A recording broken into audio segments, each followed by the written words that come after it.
Dah dia buang kat tangan batu kan. Dia punya jam di bawah. Nanti sedang. Nanti Sendayan festival Didi dengan datang tak insyaAllah.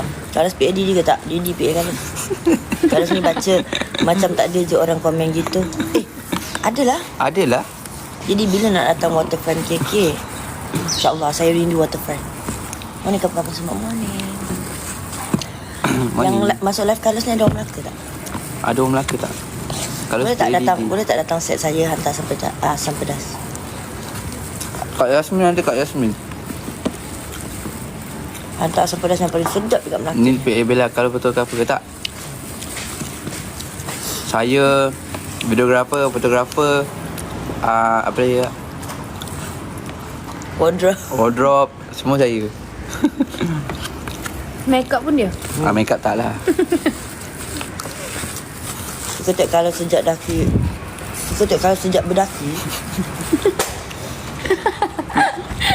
Awas juga. Daki. Pagi-pagi dah handsome. Terima kasih. Kalau pagi-pagi dah cantik. Oh, okey.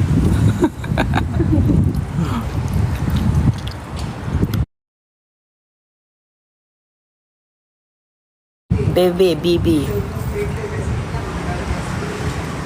Okey. Salam. Tak, tapi orang berniaga tu. Salam Didi and Carlos. Salam. Kenapa ni? Dia macam marah saya je ni. Mood lifestyle ni. Jangan marah pak.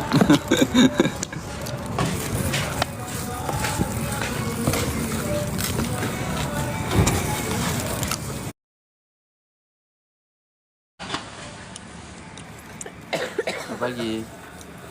Salam. Ada. Oh, ingatkan marah saya.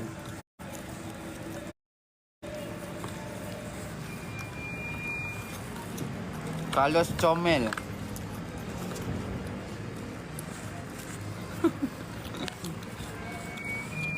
Ada. Kau tak angan Aisyah tu siapa? Oh.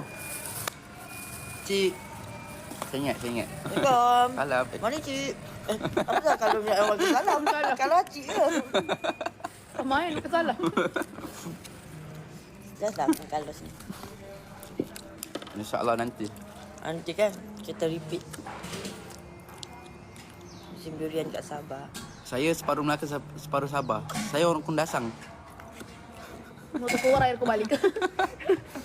Dia mau terkeluar air aku Carlos. Kalau akak pun tak pernah mengaku akak orang Kenas. Banyak tempat kenapa aku Tengok rasa? kulit lah. Ha. Dia buat Lebih kurang Kundasang. dia. Carlos, sumpah kita lebih kurang Carlos. Sebab Panas sangat. panas sangat. Tengok. Weh, Saya akan cakap Sabar, aku dekat sini teman kamu ni dah lama. Kita geng soal 3 orang. tengok dengan ratios lagi. Didi package lagi. Higher. Ingin Ini geramnya. meletakkannya. Tak boleh kalah siap.